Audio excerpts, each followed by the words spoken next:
Amakuru se wangu. Meze neza Gigi bite se? Valentin. Ngira urabona nahasukuye neza. Yego rwose ndabona hasa neza. Ariko se ko mbona ntazi kumeze Gigi. Warwaye? Sha ndumva mfite isereri. Bese ndumva mfite umunaniro wa hatari. Gigi mbwiza ukuri wabaye iki? Sha uyu munaniro nuwa nijoro ntabwo nabashije gusinzira. Naraye niruka. Kibabo gwingu iki Gigi? Habaye iki se?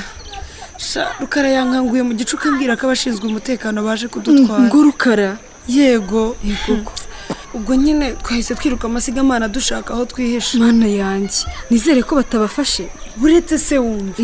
Ubwo nyine twageze muri karagashyamba harayepfo. Ariko mu byukuri sinigeze numva imodoka y'abashinzwe umutekano isakuza. Iki? Nabo nigeze mbona pe. Ikindi n'abana turarana hariya ntabo nabonye. Kuki Gigi? Ubwo se byagenze bite? Nibajije ko Rukara yambeshyaga. Ibaze ko twageze mu gashyamba kambwira ngo yantabaye ngo nanjye ni muhembe. Ubwo nyine yatangiye kunyegera atangira kunkoraho. Ngo gukoraho? Nyine namurwanyije ntabwo yankozeho gusa yabigeragezaga. Mu mutwe wanjye hahise hazamo Max. Sha ibaze yaba Max yari ihari. Uzi ko atari no kunyegera. Sha Gigi, komeze wihangane n'ukuri. Kuba warabuze Max birababaje pe. Byararangiye nyine nta kundi. Ariko Gigi, tuvuge ibintu dusubira ibindi. Niki cyatumye wizera ibyo Rukara yakubwiye kandi uzi ukuntu ari ururara. Ariko Valentin, ibaze iyo muca amazi kandi ari byo. Uzi ko ubu nari kuba mbarizwa mu buroko. Oya Gigi, ukwiye kujya witondera ibyo abantu bakubwiye, cyane cyane abantu nka Rukara. N'ubundi wowe ntiwabyumva sha. Utarabaye ku muhanda strago zacu ntiwazimenya. Gigi nizere ko atakugiriye nabi, ngize ukuri. Nyine ubwo navugije induru, mvuze induru ngo abantu bantabare. Gihita kigira ubwoba kiriruka. Imana ishimwe. Gigi mbabarire si ukubwira nabi. Ariko sinumva ukuntu wizeye kujyana na Rukara. Ubwo koko wumva gutekereza iki? Nanjye nari mbonye uwo mbwira. Mama si ibibazo byo ku muhanda wamenye ibyo ari byo. Amandazi yarakuzuye ntiwasobanukirwa icyo kuba ku muhanda yivuze sha. Reka nikomereze isuka barimo badasanga ntararangiza.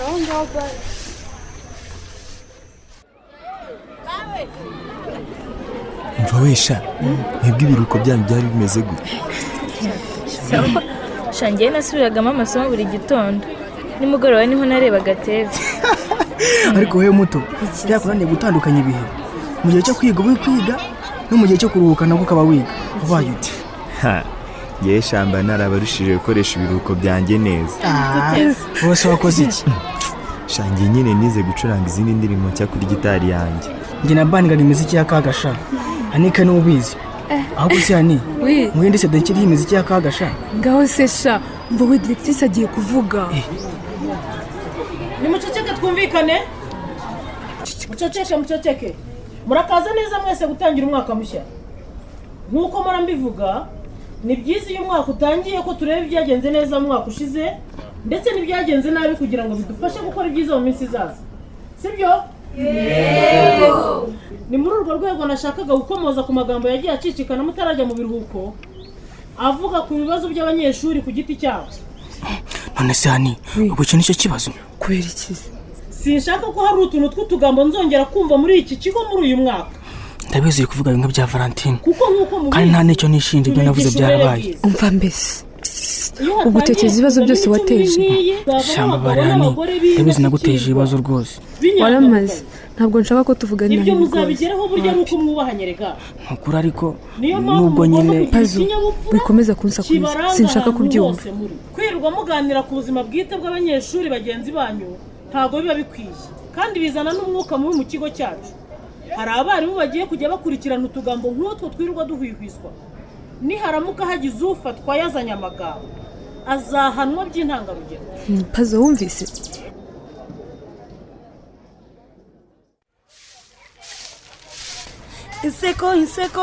Inseko yawe. Ibite. Yo! Ngabi bite se? Zizo sha. Amakuru yawe. Ni beza. Ngabira wanje. Meze neza cyane rwose. Fora niki nzanye? Bisa nkaho ufite inkuru nziza. Ese nicyo uri guhisha inyuma yawe we? Indobo y'amagi. nayazanye ku ishuri nyine kugira ngo mpite nyaguha mu karuhuko ka saa yine. Uzi ukuntu nishimiye kugurisha amagi yanjye ya mbere. Ni amagi y'inkoko wa muswa we ntabwo ari ayawe. Shake kora nanjye ndumva nishimye kuba mbonye aho nzajya nkura amagi byoroshye tu. Ngaho miyo ndobo ndeba yizanye uko angana. Akira. Cyore ko mbona rimwe rimenetse se. Yiwe Gigi mbabarira sinarinzi ko yamenetse pe. Ntacyo uratwara asigaye sibyo? Erega nta n'isoni wanayazanye adatetse. Ngwiki adatetse kuyateka se byari birimo. Umva ayanjye mba narangije kuyateka kare kwa kazungu urumva ntabwo nasubira muri gahunda zo gucana imbabura. Gigi nta kibazo wirakara. Narakarese nasubira mu rugo saa sita nkayateka ariko nyine ubwo igiciro kiriyongera nawe urabyumva ubwo uzajya unyishyura nk'ijana kwiye. Ego mama hanyuma ukaba wumva njye nzajya ndigurisha ngahe nariranguye 100 nyine wenda nk'150. Ijye ni mu ndoto zawe mwana gabanyaho imiteto. Ariko ibyo nkubwira nibyo Gigi twese twaba dufite inyungu igaragara. Ariko Gigi binyangiriza umwanya ntibibura koko ngabi njye ndabona utazi icyo ushaka. Icyo nshaka ndakizi Gigi ni ukugurisha amagi. Nyine kuyagurisha bigira uko bigenda urumva. Umva ahubwo nkugira inama subira mu rugo wicara usubize ubwenge ku gihe urumva uzagaruka hano wagwije amagi menshi kandi watekereje no kuri business yawe uranyumva neza. Baye ahubwo reka nikomereza akazi kanjye. Gigi nese nimugoroba turaza Gigi. Muraho basha. Yego. Nawe Pazo? Ndaho kabisa. Ibiruko byabagendekeye gute? Ewa ni ibiruko byari byiza kabisa. Njyewe nari ndwaye ariko ubu narakize ndumva nta kibazo. Hanyuma rero nabazanye hano mu cyumba cy'abarimu kugira ngo tugire ibyo tuganira. Okay. Nta kibazo rwose Teacher Moses. Cyane cyane wowe Pazo. Jewe Teacher. Wowe nyine. Ngira ngo wabonye icyo byateye gukwirakwiza amagambo ku byabaye kuri Valentine mu kigo cyose. Ntibivuze ko uramutse wumvise mugenzi wawe afite ikibazo utarebe ubibwira ariko mu buryo bwo kumufasha kugikemura. Icyo tudashaka kongera kumva ni amagambo asebanya kandi agambiriye kubabaza abandi. Ugatinyuka koko? Basi mumbabarire. Ubu guhera uyu munsi nk'uko directrice yabivuze amagambo ahagarare sinshaka kuzongera kuyumva. Uranyumva Pazo? Yego Teacher ntabwo bizongera rwose. Urumva wibwibyo wakoze? Ndabyumva Teacher kandi nsabye imbabazi rwose. Ntabwo ari njye usaba imbabazi zisabe Valentine nguyu. Valentine Karama mbabarira sinzongera. Ndakubabariye. Ni byiza ko usabye imbabazi kandi ukazihabwa. Ntazagire ikindi nongera kumva Pazo.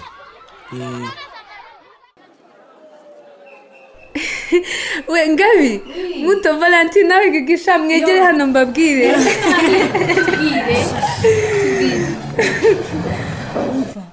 Hari ikintu gishimishije nshaka kubasaba kandi ndabizi ko muza kubyishimira. Ukuntu wishimye ibyo ari byo byose icyo kintu ni cyiza ngaho tubwire sha. Nyine narebye ukuntu groupe yacu yiyubatse mu buryo bwihuse ntekereza ubundi buryo bwatuma turushaho gukora cyane kandi tukagira imbaraga. Kagira inkuru rero nyine turamutse tuzanyemo abandi bantu muri groupe yacu urugero nka Pazo murumva bitatanga umusaruro. Ariko we uziko ari byo kandi Pazo azi kuririmba neza ahubwo se we uriya kagabo we ntiyazamo bose ni inshuti zacu kandi bazi kuririmba. Ani kabisa igitekerezo wagize ni icyambere pe. Ibaze twese turi ku rubyiniro rumwe turirimba. Mana we ndumva nahinda narimbizi ko igitekerezo cyiza kabisa. Gigi wowe se babyumva ute? Shantari bi rwose abahungu bazaza gusa bagomba kutwubaha. Ariko noneho muri kuntangaza nari nabihoreye ariko reka mbabwize ukuri pe abahungu ntibashobora kuza muri groupe yacu rwose. Ako muto abahungu nibaza muri groupe yacu bizaba ari byiza kuko tuzajya turimba amajwi avanze kandi biba byiza cyane ariko ibaze ishakaga abagize gutya agacuranga gitari muri groupe yacu. Ese ndabyumva rwose. Ubwo se tuzashobokana n'abahungu gute ko? Reba nka Pazo ubwo mwumva tuzumvikana koko kubera mwirengaje n'ibibazo byose aherutse kuduteza mu minsi yashize. ariko uzi ko ari byo umva ntabwo umuntu ugira amagambo nka pazo twamureka ngo aze muri gurupe yacu Ntugakore pe ariko ani si uko ntabishaka igitekerezo wagize cyari cyiza ariko ibyo Valentine na Mutoni bavuga nabyo birumvikana cyane. Ubuse dukora iki koko? Giye kugira mu byemera hari icyo mbasaba. Ikize n'iki muto Niba abahungu baje muri groupe yacu tugomba gushyiraho amategeko y'uko bazajya bitwara muri groupe.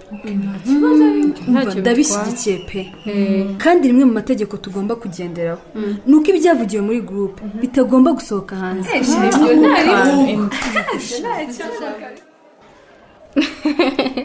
Ese muto noneho haza mbere y'uko urya ibya saa sita. Sinzi ndumva nanjye ubwenge bwanjye budahari. Kubera iki se muto ubwo uri gutekereza ibiki?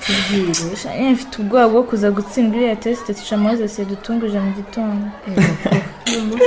Nangize ngo n'ikindi cyaguhangayikishije.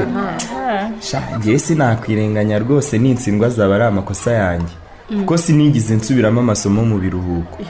Oya sha muto wihangayika ndakwizeye rwose uzagira amanota meza. Mfite ubwoba rwose sinzi ko nzaba wa mbere nk'ibisanzwe kandi ndamutse mbaye nk'uwa kabiri sinankigarutse muri groupe rwose kuko papa wanjye ntiyabyemera. Hega we ntibyashoboka muto ndakwizeye rwose wihangayika uzaba wa mbere. Erega sha ningize uburyo nasubije niyo mpamvu mpangayitse. Oya rwose Mutoni wigira ubwoba. Aho nahereye mbu wa mbere ubu noneho ni wowe uzaba uwa mbere ngabi. Ariko ntugatekereze ibyo muto. Umva mureke turye vuba dore tugomba gusubira mu ishuri bakaduha amanota kandi ndabizi muto nazaba uwa mbere nk'ibisanzwe. Ntuzi ibyo uvuga sha. Teacher. Urashaka iki muto? Ntabwo nishimiye amanota nagize. Ntabwo wagize amanota mabi da ariko ugomba gukora cyane ubutaha ukazabona menshi kurushaho. Nonese teacher wowe ubona nkurikira? Urakurikira rwose nubwo atari wagize amanota menshi. Teacher ngiye ntekereza ko ndi muri groupe sako ibyo byatumye mbu wa kabiri mu manota. Nari muri groupe imwe na Ngabire se? Yego. Ko ari wagize aya mbere? Teacher rega Ngabire bazi ubwenge ntabwo bimusaba kwiga cyane nkuko mba ngomba kwiga. Humura rwose kuba muri groupe ntacyo byangiza ku myigire yanyu. Ntibuka se ko cyagiye bagufashije gupresenta imibare kandi ukabikora neza? Teacher ngiye ibyo nta kintu babimbwiye icyo ndeba ni ukuba wa mbere. Sawa rero ngiye gutanga isomo mu rindi shuri. Bye class. Bye teacher. Ninde? nitwe Gigi wigira ikibazo. Bene wowe Valentine.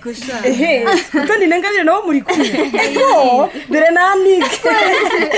Murakaza neza mu nzu yanjye nshyashya. Sha Gigi twavuye ku ishuri turavuga tutireka tubaze Kazunga turangira aho utiye tugusura. Nyine twishimiye ko wabonye inzu. Mwakoze kuza n'ukuri mukiva ku ishuri. Gigi ukuri turishimye bya hatari. Byari bikwiye kubonaho. Yego sha inzu ya Gigi. Uzagukira none. Gigi ni ikintu gikomeye rwose ugezeho pe cyane.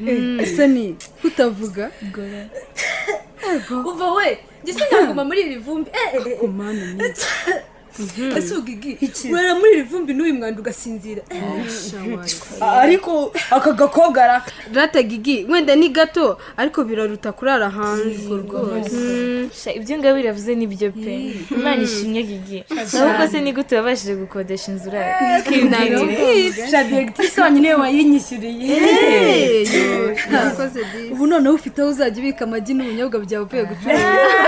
Urabizi? Oya none se Gigi birisakanye urakomeza kuba muri toilette. Uziga akazu katwa nako umuzamu wo mu rugo. Mvanaho urugamba nego. Mvanaho urugamba. Ani ibyo ntago ari byo rwose. Ako se yanyi kuki utabona ko Gigi yateye intambwe ikomeye kuba yabonye aha? Oya we seriously tuve muri toilette basi dusura andi mashambre sibyo? Hako shani kurirata. Ubu urabona iyi nzu ifite ibindi byumba. Aha. Kandi nabivuze ngo akakazu katwa nako umuzamu wo mu rugo ngo namagambo. Ani ndakwiyamye se nyine. Njye nakwereka. Anigeza rwose. Wakabije noneho. Ntubona kuri kubabaza undi mwana? shani wajya umenya guca bugufi koko. Oh my goodness, umva we bye ntabwo nakomeza kwitsamura gutya. nakora